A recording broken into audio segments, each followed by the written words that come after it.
Hello बच्चों, आइए प्रश्न को पढ़ते हैं। प्रश्न यह है, यदि a बराबर एक आव्यूह दे रखा है 1 -1 1 2 3 0 18 2 10 है तो a गुणा एडजॉइंट a ज्ञात कीजिए। आइए सर्वप्रथम प्रश्न की मुख्य अवधारणा को जान लेते हैं। मुख्य अवधारणा,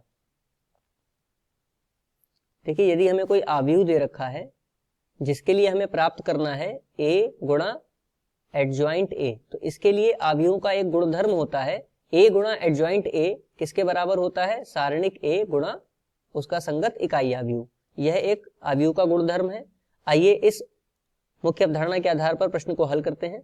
जैसे कि हमें दिया गया है प्रश्न में एक आव्यूह और इसके लिए हमें a गुणा एडजॉइंट a प्राप्त करना है, तो यह किसके बराबर होगा, सारणिक a गुणा इसके इकाई आव्यूह के गुणनफल के। तो हम सर्वप्रथम क्या करेंगे कि a का सारणिक प्राप्त कर लेंगे। इसके लिए प्रथम पंक्ति के सापेक्ष इसका विस्तार कर देते हैं। तो देखिए एक, अब एक की पंक्ति और एक के स्तंभ को छुपा लें तो हमें क्या प्राप्त होगा, 10 तियां 30 माइनस 2 की 0 में गुणा करेंगे तो 0 प्राप्त होगा, तो 30 माइनस 0। इसके पश्चात माइनस और यहां पर -1 है तो ये हो जाएगा प्लस का 1, और इसकी पंक्ति और इसके स्तंभ को छुपा लें तो कितना प्राप्त होगा, 10 दूनी 20 माइनस 0, तो लिख लेंगे 20 माइनस 0। फिर अगला एक, और एक के लिए देखिए इसकी पंक्ति और इसके स्तंभ को छुपा लें, ये पंक्ति है ये स्तंभ है, तो कितना आ जाएगा, 2 दूनी 4 माइनस 54, तो 4 माइनस 18 तियां 54। आइए इसको हल कर लेते हैं। तो देखिए 30 में से 0 जाएगा, 30 बचेगा, 30 एक कम 30, प्लस 20 में से 0 जाएगा तो 20, 20 एक कम 20। अब यहाँ पर देखिए 4 में से 54 को घटाएंगे तो माइनस का 50, और माइनस के 50 की 1 में गुणा होगी तो माइनस का 50 आ जाएगा। इस प्रकार 30 प्लस 20 50 में से 50 किया 0, तो सारणिक a का मान हमें क्या प्राप्त हो रहा है, 0 प्राप्त हो रहा है।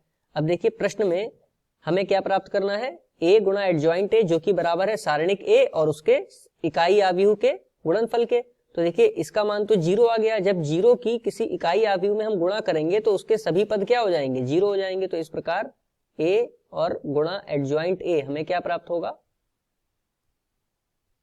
0 की गुणा हम उसके इकाई आव्यूह में कर दें तो इकाई आव्यूह क्या होता है, 1 0 1 1 0 0 0 1 0 0 0 1, ये इकाई आव्यूह होता है।